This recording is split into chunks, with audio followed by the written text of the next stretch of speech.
Bismillahirrahmanirrahim. Assalamualaikum warahmatullahi wabarakatuh. Ya teman-teman semua, welcome back to my channel. Dengan saya Andika. Oke, pada video kali ini saya mau sharing-sharing buat teman-teman UMKM semua tentang efisiensi operasional ya. Oke, jadi gini teman-teman ya. Ketika kita berbisnis itu tentunya pengen cari margin atau pengen cari profit bersih yang sangat-sangat besar, bener gak? Buat apa kalau kita cuman profitnya kecil gitu ya, budgetnya lebih gede gitu ya. Nah, pada prinsip sederhananya seperti itu teman-teman ya. Ketika kita berbisnis itu kita pengennya revenue atau penjualan atau omset kita itu tinggi, sedangkan budgetnya itu rendah gitu ya. Jadi marginnya ini ya, jarak ini margin ya, marginnya ini lebih tinggi, tebel gitu ya, marginnya tebel gitu, profitnya bisa tebel gitu ya, profitable ya. Nah terus kemudian teman-teman semua, kalau misalkan kita penjualan tinggi tapi budgetnya tinggi juga seperti ini marginnya kecil ya. Apalagi kalau mendingan apa namanya, penjualan kecil, budget kecil gitu ya, margin tetap ya, mendingan begini aja, jadi nggak repot gitu ya. Jadi yang kita pengen itu adalah bagaimana ya pendapatan kita, revenue kita, omset kita itu besar dan ya marginnya juga besar. Yaitu salah satu, kita ini banyak fokus penjualan gitu ya. Itu bagus, itu the first ya. Karena kalau nggak ada penjualan sama aja bohong gitu ya. Tuh bisnis itu simpelnya dia jualan dan menekan biaya. Udah itu aja gitu ya. Nah, yang banyak lupa dari UMKM adalah menekan biaya ini ya, menekan biayanya ini bagaimana? Salah satunya adalah efisiensi operasional ya. Nah, saya pada video kali ini saya hanya menjelaskan simpel aja ya, karena waktu terbatas. Oke, kita lihat dulu. Operasional ada macam-macam ya. Ada sewa tempat ya, ada gaji karyawan ya, listrik apa segala macam, itu operasional ya teman-teman ya. Nah, kalau misalnya teman-teman semua ya, ini kebanyakan punten ya, UMKM kita ini banyak termakan gengsi juga ya. Kenapa? Kayak misalnya gini, kalau bisnisnya itu banyak karyawannya maka bisnisnya besar seolah-olah gitu ya, padahal enggak juga gitu ya. Kalau banyak yang karyawan hanya menambah beban ya, mendingan gak usah ditambah karyawannya. Ini bukan berarti tidak disejahterakan, nanti saya akan bahas ya. Nah gini teman-teman, saya pernah punya pengalaman. Jadi teman saya ini, jadi bisnisnya online ya, ada orang yang megang resellernya gitu ya, orang yang mengelola atau memaintain reseller. Jadi basisnya ini reseller ya. Nah, si teman saya ini meng-hire karyawan ya untuk memaintain grup reseller ya. Itu satu orang paling banyak ya 10, kayak nggak nyampe 10 grup, paling banyak 5 grup gitu ya, paling banyak 5 grup, dan tidak ada guidance-nya. Nah ini penting juga, kenapa? Karena gini, ini kita bahas sedikit aja teman-teman ya. Jadi kalau misalkan kita nih, waktu itu ada sekitar 7 atau 10 karyawan, anggaplah 10 ya, anggap 10 biar gampang hitung ya nanti. Anggap ada 10 karyawan, megang cuman maksimal 5 grup. 5 kali 10 berarti 50 grup. Benar gak? Ya, 50 grup karyawan, 50 grup reseller. Tapi gajinya itu 2 juta. Ya, 2 juta kali 5 kali 10 berarti 2 juta kali 10 berarti 20 juta. Benar gak? 20 juta. Ya. Nah, sekarang kalau misalkan kita efisiensi, satu orang megang 25 sampai 50 grup. Ya, artinya cuma ada 2 sampai 4 karyawan. Kita gaji misalnya UMR 4 juta gitu ya. Artinya budget gaji cuma 8 juta sampai dengan 4 kali 4 16 juta. Gitu ya.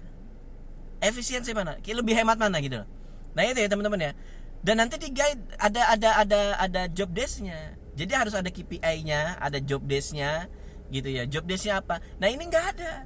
Jadi cuma ada grup, ada reseller masuk di maintenance ya. Terus enggak jelas. Kan harusnya kita terus belum itu baru yang baru yang yang megang reseller aja. Belum yang bikin konten. Ya, beda lagi nih orangnya ya, masuk divisi konten. Harusnya kita bisa efisien teman-teman ya. Cuman nge-hire 2 sampai 4 karyawan untuk megang megang apa namanya, megang reseller ya. Nah dia juga kita guidance, oh job desknya apa. Kan kalau misalnya reseller ngapain sih, kan kerjanya cuman ngisi konten ya, ngirim konten ya, motivasi, product knowledge ya, terus kemudian apa namanya, cara jualan gitu ya, terus ada webinar, training dan sebagainya, kan cuma itu aja ya.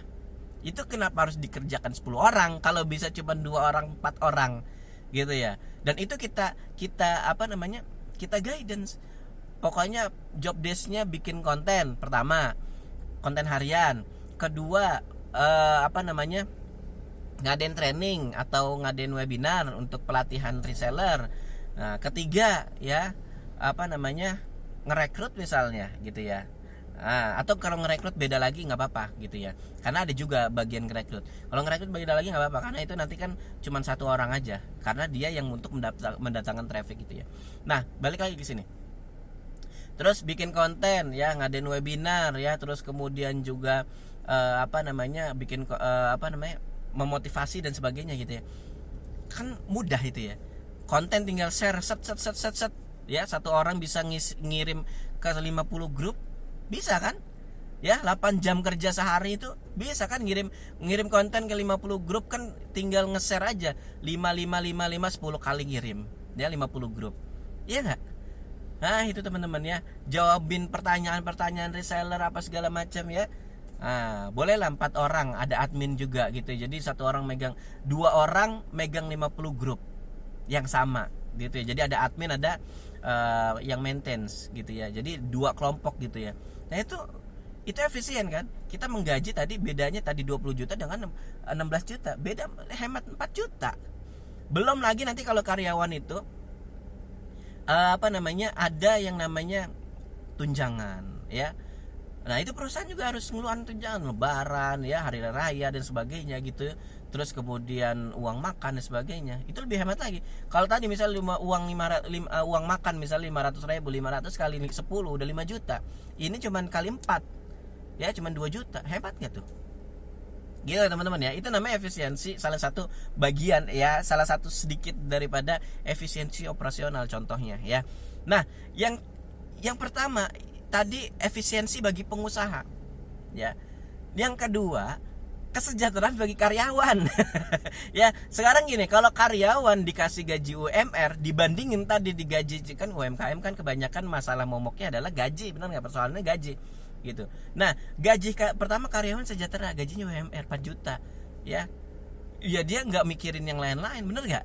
Nah tapi kalau tadi gaji 2 juta udah membengkak ya, karyawan juga nggak sejahtera gitu. Jadi enak gitu, karyawan sejahtera nggak usah banyak-banyak, efisiensi gitu, tapi dia sejahtera karyawan kita. Ketika karyawan sejahtera, maka rezeki insya Allah akan bertambah gitu ya. Jadi omsetnya makin naik ya, revenue makin naik gitu, biayanya bisa kurang juga. Itulah berkahnya nanti teman-teman ya.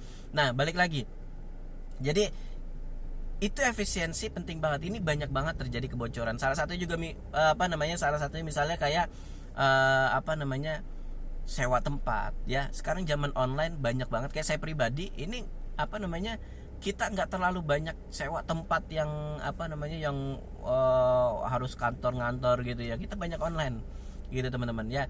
Nah itu dia teman-teman. Jadi kalau misalnya teman-teman belum harus sewa tempat gitu, misalnya kalau misalnya teman-teman nih masih jualan produk orang ya, pakai ads gitu ya, omset penjualan sekian